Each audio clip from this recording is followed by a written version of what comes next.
Salam bahagia, semoga kebaikan datang dari segala penjuru. Saudara-saudara, pada kesempatan ini saya Subakar Maresen, saya ingin mengulas, kita ingin membahas terkait dengan hukum kepariwisataan. Karena hukum kepariwisataan ini merupakan salah satu pembelajaran bagi kita semua untuk memahami bagaimana yang kita sebut dengan pariwisata, kepariwisataan, gitu ya, dalam konteks yang lebih luas, kepariwisataan ini diatur oleh hukum. Jadi saudara-saudara, mungkin kalau kita sekarang ada di Bali, gitu, mendengar istilah pariwisata itu hal yang sangat lazim kita dengar, hal yang biasa. Bahkan pariwisata merupakan salah satu bisnis atau salah satu hal yang sangat penting di Bali ini. Saudara-saudara, berbicara pariwisata tentu sangat dekat dengan istilah perjalanan, istilah turis, istilah tourism, gitu ya. Kemudian berbicara pariwisata, pasti kita juga sangat dekat dengan istilah destinasi wisata. Tetapi di balik itu semua, ketika kita berbicara pariwisata, banyak aspek-aspek lain yang perlu menjadi pertimbangan dan perlu kita pahami, baik itu persoalan yang bersifat privat ataupun hal-hal yang bersifat publik. Mungkin saudara-saudara mulai mempelajari tentang hukum pariwisata, kalian dihadapkan pada persoalan-persoalan terkait dengan administrasi. Mungkin kalau mau bepergian ke luar negeri, kita harus punya paspor, kita punya visa, gitu ya. Kemudian hingga akhirnya kita mengenal yang namanya money changer, kemudian kita mengenal sampai ke hal-hal detail terkait dengan bisnis pariwisata. Mungkin di antara kalian adalah pelaku pariwisata atau pelaku bisnis pariwisata. Makanya persoalan-persoalan pariwisata itu tidak hanya berbicara, atau kepariwisataan itu tidak hanya berbicara bagaimana kita jalan-jalan, bagaimana kita berkunjung ke suatu tempat. Tetapi berbicara kepariwisataan ini lebih luas dimensinya, lebih cakupannya lebih kompleks, dan dia bersifat multidimensi. Saudara-saudara, di Indonesia pengaturan terkait dengan kepariwisataan itu sudah diatur dengan undang-undang. Ada Undang-Undang Republik Indonesia Nomor 10 Tahun 2009 tentang kepariwisataan. Mungkin kalau kita mengkaji undang-undang ini sangatlah penuh dengan nilai falsafah. Kemudian undang-undang ini sangat penuh dengan konsep-konsep mungkin di Bali yang kita kenal dengan Trihita Karana. Karena pengaturan pada undang-undang ini juga sangat erat kaitannya dengan bagaimana hubungan antara manusia dengan manusia, hubungan manusia dengan Tuhan, hubungan manusia dengan lingkungan. Kalau kita merujuk pada konsideran sebagaimana diatur di dalam undang-undang kepariwisataan, saudara-saudara, mungkin Anda bisa melihat bahwa sebenarnya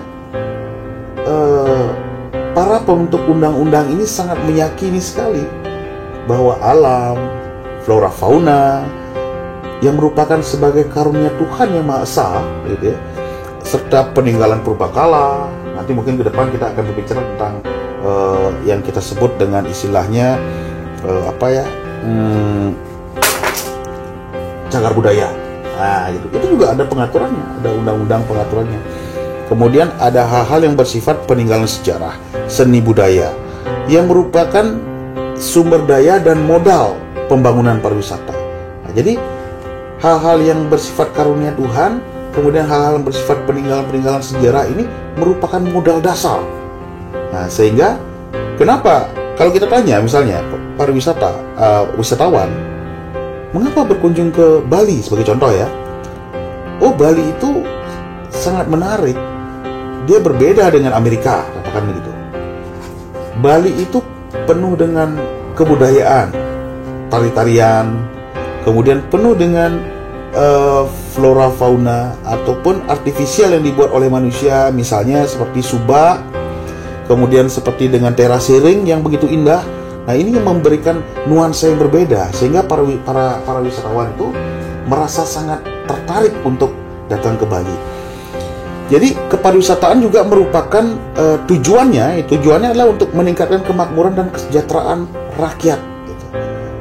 Jadi kalau kita melihat dalam konteks yang lebih tinggi lagi, dalam Pancasila maupun dalam konteks Undang-Undang Dasar sebagai landasan konstitusional kita, bahwa negara ini hadir tujuannya mensejahterakan kehidupan rakyat.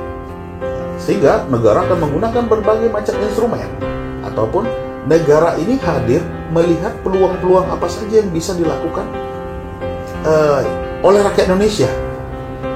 Termasuk di dalamnya adalah ketika kita memiliki kebudayaan, ketika kita memiliki yang namanya warisan peninggalan sejarah, sumber daya alam. Nah, ini semua akan dijadikan sarana-sarana atau dijadikan modal dasar untuk mensejahterakan rakyat. Nah, mungkin itu sedikit penjelasan singkat ketika kita mulai memahami undang-undang kepariwisataan. Kita mulai dari konsiderannya atau dasar pertimbangannya kenapa undang-undang ini dibentuk.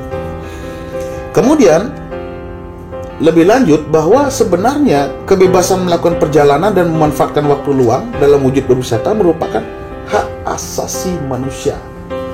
Jadi ketika ada orang berkeinginan melakukan kunjungan ke daerah yang lain atau negara lain, ini merupakan hak asasi manusia.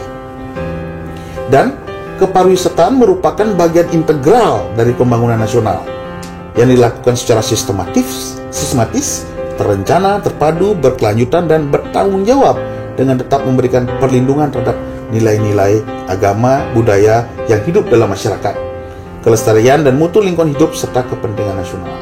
Jadi, meskipun kepariwisataan ini ataupun meskipun sumber daya alam, kebudayaan ini memang memberikan kontribusi ketika wisatawan hadir ke Indonesia, mereka bisa menikmatinya, mereka bisa istilahnya melakukan suatu penelitian di Indonesia, gitu ya.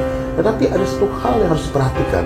Di sana ada unsur perlindungan hukum. Dalam arti apa?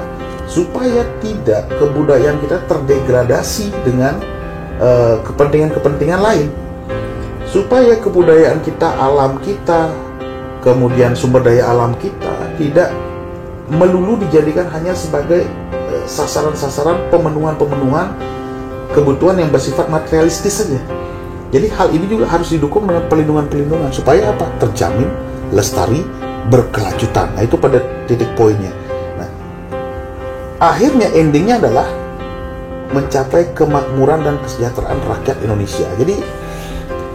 Jadi begitu bagaimana nilai-nilai falsafah yang terkandung di dalam konsideran undang-undang kepariwisataan. Jadi bukan hanya serta-merta kita secara kuantitas menghadirkan wisatawan sebanyak-banyaknya ke Indonesia atau sebanyak-banyaknya menghadirkan wisatawan ke Bali, sehingga semua kamar-kamar hotel penuh akan wisatawan. Kemudian semua rencar-rencar disewa, travel penuh disewa oleh wisatawan. Bukan seperti itu, tetapi bagaimana dalam konteks kepariwisataan ini juga memberikan kemanfaatan bagi masyarakat Indonesia, khususnya masyarakat Bali contohnya. Tapi di satu sisi juga harus diperhatikan problem-problem lain yang bisa diakibatkan oleh adanya kepariwisataan. Misalnya lingkungan terdegradasi, sampah, ya, kemudian kesehatan. Apalagi dalam konteks saat ini kita berhadapan dengan yang namanya pandemi COVID-19, ya. Coronavirus ini juga memberikan perubahan cara berpikir yang sangat radikal terhadap kehidupan manusia saat ini. Coronavirus akhirnya meluluhlantahkan sistem perekonomian di Indonesia yang terkorelasi dengan pariwisata, khususnya di Bali. Di mana-mana kita lihat sekarang hotel kosong, bandara kosong. Nah, bagaimana kita menyikapi persoalan ini?